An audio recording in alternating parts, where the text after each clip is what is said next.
Bonjour à tous, j'espère que vous allez bien. Aujourd'hui, on va voir les choses qu'on ne veut surtout pas emmener en 2023. Donc préparez une feuille de papier parce que là, je vais vous mettre à contribution pour un exercice très pratique. Si vous êtes nouveau, nouvelle par ici, bienvenue, je m'appelle Célia, je suis coach en manifestation consciente, amour de soi et exploration intérieure. J'offre des séances découvertes, des séances individuelles et aussi un accompagnement de 3 mois. C'est un vrai bootcamp où on ressort métamorphosé.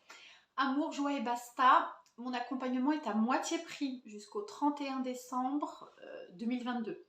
Donc si vous avez envie de cheminer avec moi sur le long terme et que vous avez vraiment envie de changer votre vie parce qu'il y a un ras-le-bol et que vous avez envie de rayonner, de kiffer, vous sentez qu'il y a un feu comme ça à l'intérieur, ça j'adore. L'énergie du ras-le-bol et l'énergie du feu pour reconstruire, c'est génial.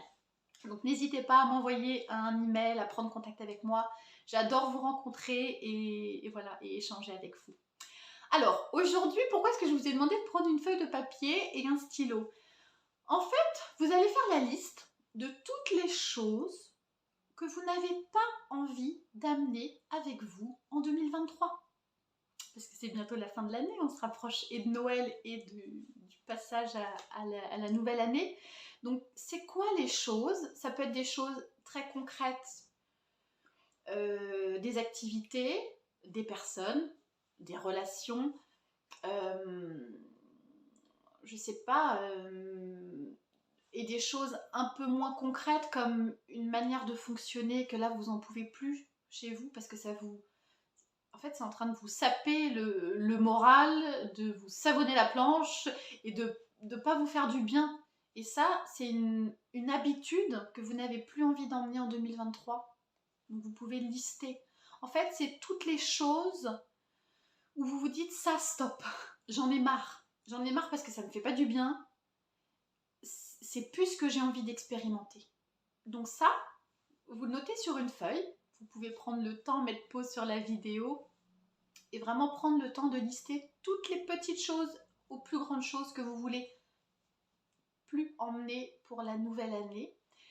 Et après, ce que j'aime bien faire quand je fais comme ça des listes, c'est un peu ritualiser le fait de laisser mourir l'ancien et comme ça de créer de l'espace pour s'autoriser à ce qui est du nouveau, qui puisse germer et qui puisse pousser en nous. C'est une fois que vous avez fait votre liste, vous la pliez, vous allumez une bougie, vous pouvez mettre une musique que vous aimez bien et juste brûler le papier en disant « Je libère l'ancien, j'accueille le nouveau ». Je libère l'ancien, j'accueille le nouveau. Ou je libère l'ancien, je fais de la place pour accueillir le nouveau.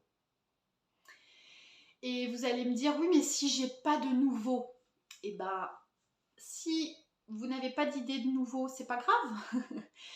La nature n'aimant pas le vide, le fait de laisser comme ça votre ancienne peau, de laisser toutes les choses qui vous font pas du bien en 2022, ça va créer de l'espace et il y a des nouvelles choses, des nouvelles opportunités, des rencontres. Enfin, la vie, elle est incroyable. Donc, ça va se remplir, vous inquiétez pas. Et si vous avez déjà une idée de ce que vous voulez expérimenter, de la personne que vous voulez être, comment vous voulez être, est-ce que vous voulez avoir plus confiance, rayonner, être brillante, enfin je dis tout au féminin, mais être intelligent, brillant, être sexy, avoir du succès, tout est possible. Et bien vous le notez aussi sur une autre liste et que là vous brûlez pas, vous gardez dans un carnet où vous voyez vous pouvez bien décorer et sentir que maintenant c'est cette nouvelle liste que vous allez laisser infuser en vous. Et le papier qui a brûlé, ben voilà, merci pour cette ancienne identité, mais là c'est plus moi. C'est plus moi, j'ai plus envie d'être cette personne-là, ou en tout cas, il y a des petits bouts de moi que j'ai vraiment envie de laisser partir. Donc je les laisse se décoller de moi, et hop, tranquillement, voilà, se détacher et passer à autre chose. Vous me direz comment c'était pour vous ce rituel. Je trouve qu'on perd... Enfin, là ça revient un petit peu, mais parfois le fait de ritualiser certaines choses, et ça n'a pas besoin de durer 3 heures, mais comme ça, allumer une bougie, brûler l'ancien pour accueillir le nouveau, je trouve que c'est toujours hyper symbolique et c'est toujours hyper fort. Donc vous me direz comment ça s'est passé pour vous, si vous avez apprécié ce moment. Et voilà, ça me fait toujours plaisir de vous lire dans les commentaires. Si vous n'avez pas encore participé à mon concours, je fais un concours de Noël. Pour ça, il faut vous abonner, liker la vidéo et remplir le formulaire qui est dans la description. Il y a 3 cadeaux à gagner. Une box bien-être, beauté, un e-book sur l'amour de soi et un de mes dessins. Vous pouvez jeter un œil sur mon compte Instagram, c'est là où je poste tous mes dessins. Voilà. Je vous embrasse et je vous dis à demain.